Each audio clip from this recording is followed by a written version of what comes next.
Prime Field.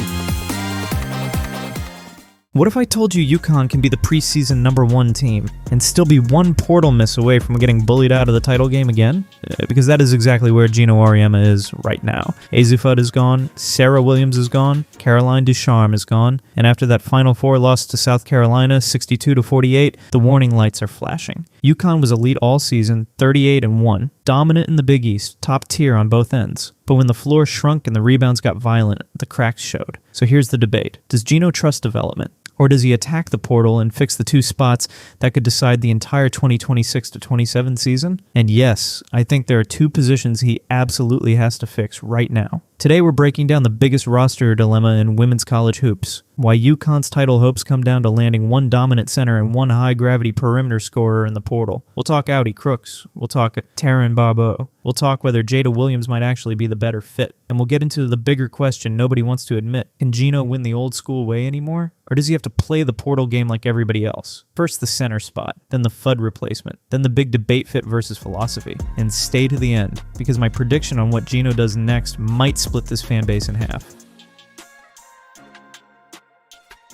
Let's start here. The #1 position Geno has to fix is center. And I'm not talking about nice depth. I'm talking about a real high-minute, high-impact, physically imposing center. Because right now, Jana El-Alfi is basically the only returning traditional big with rotation experience. And look, El-Alfi is efficient, over 60% from the field. Good touch, good feel. But 4 points and 4.1 rebounds per game is not the profile of a title-saving answer. When you're trying to beat South Carolina, UCLA, or Texas in April, that's not a knock on her. That's a roster reality. And the biggest warning sign is rebounding. UConn was amazing in so many categories last season. First nationally in field goal percentage, first in points allowed, first in defensive rating. But compared to teams like UCLA and South Carolina, that rebounding edge just wasn't overwhelming enough. UCLA was living at plus 12.1 on the glass. That matters in championship games, a lot, because when shots stop falling, size still travels. So if Geno is serious about fixing this, the dream target is obvious. Audi Crooks. And I'm sorry if Krooks is actually available, this is not even a subtle conversation. You go all in. She averaged 25.8 points and 7.7 boards, shot 64.9% from the field, and her post-up efficiency is absurd. And this is not solid production. This is a system-altering center. Now picture that next to Sarah Strong, who already gave UConn 18.4 points, 7.7 rebounds, 3.8 assists, and elite defensive versatility. That pairing would completely change the math. Sarah Strong wouldn't have to absorb every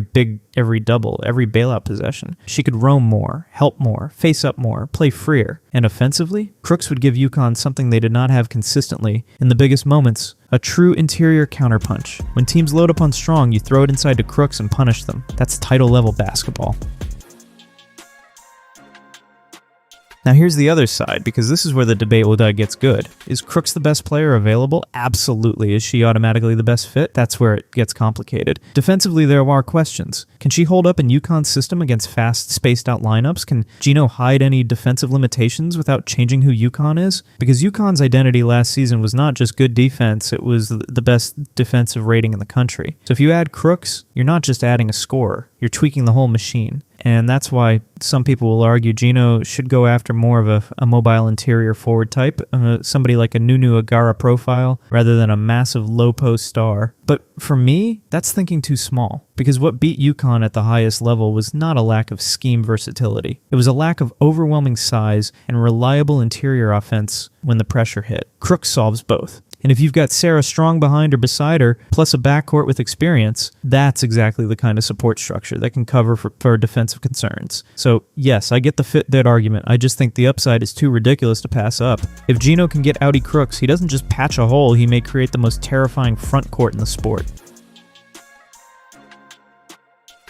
Now let's get to position number 2, the perimeter sniper. And this is where UConn fans need to be honest. You're not replacing Azzi Fudd. You're replacing the effect she had on the game. That's different. Because Fudd wasn't just 17.3 points per game. She was gravity. She was fear. She was the reason defenders stayed attached 25 feet from the hoop. She shot 44.6% from 3. And that kind of accuracy bends the floor for everybody else. Without her, the court shrinks. Sarah Strong sees more traffic. KK Arnold sees tighter driving lanes. Ashlyn Shade sees less clean air. That's the Fudd vacuum. So who fixes it? The cleanest answer is Taryn Barbot. 20.1 points, 5.2 rebounds, 3-level scoring. And if you want the yeah, but can she do it against real competition answer, she dropped 36 on Duke in the NCAA tournament. That was the most anybody scored against Duke all season. That's not empty volume stuff. That's transferable offense. Barbot gives UConn the one thing this roster may not have right now: a proven, aggressive, high-volume perimeter bucket getter. Somebody who doesn't just fit around Serah Strong, somebody who makes defenses panic on her own. And that matters because the returning guards are solid, efficient, and experienced. KK Arnold can run a team. Ashlyn Shade knows the system. Blanca Quinones popped big time, including that 20-point Elite 8 performance. Ali Zibel and Kaylee Heckel were super efficient in smaller roles, but efficient is not the same as feared, and UConn needs somebody opponents game plan for. Now here's the fun argument. Is the better portal fix actually Jada Williams, not Taryn Barbot? Because Jada gives you something different. 7.7 assists per game with 15.3 points. That is real lead guard production, real table setting, real pressure relief. And if UConn landed Williams, suddenly KK Arnold doesn't have to carry as much playmaking burden. She can attack more, defend more, play freer. The whole backcourt gets more flexible. So what does Geno need? More shot creation or orchestration? For me, if UConn lands Krooks at center, then I'd lean Barbot on the perimeter. Why? Because Krooks and Strong would already give you so much interior offense and passing gravity that the cleanest missing piece becomes shooting and wing scoring. But if UConn doesn't land Krooks, then Jada Williams might make more sense, because the Huskies would need even more ball movement, more pace control, and more ways to manufacture a good look. So the portal decisions are connected. This isn't random shopping, it's roster architecture. And that brings us to Geno himself. Because the basketball argument is one thing, the philosophy argument is another. Geno basically told us how he feels about this era. He said the portal and revenue sharing have changed everything, called it the death of the mid-majors, and said coaches are increasingly choosing proven college players over high school recruits. So yes, he sees the reality, but seeing it and embracing it are not the same thing. Meanwhile, the teams UConn is chasing are not hesitating. South Carolina reloads. UCLA brings continuity and size. Texas is right there in the mix. Everybody in the top tier is combining development with portal aggression. That's the new sport. So if Geno sits back and says, we'll grow internally, here's my problem with that. UConn might still be very good, maybe even elite, but are they better built for April than the teams that just beat them with strength, depth, and lineup flexibility? I don't think so. And more importantly, should you really gamble with the Serah Strong era like that? Because let's be real, Serah Strong is the best player in women's college basketball. If you have that player, your job is not to be patient. Your job is to maximize the window.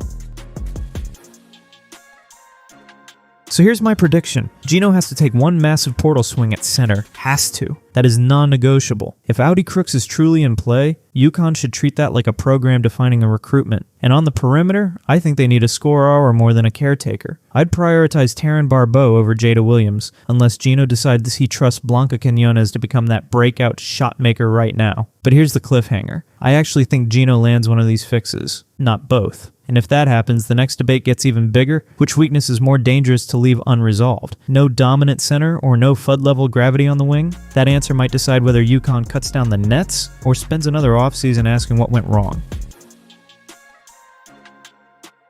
So now I'm throwing it to you. If Geno can only portal fix one position, which one matters more, center or sniper? And who's your pick? No Audi Crooks, Taryn Barbot, Jada Williams? Or are you betting on the returning core to make the leap?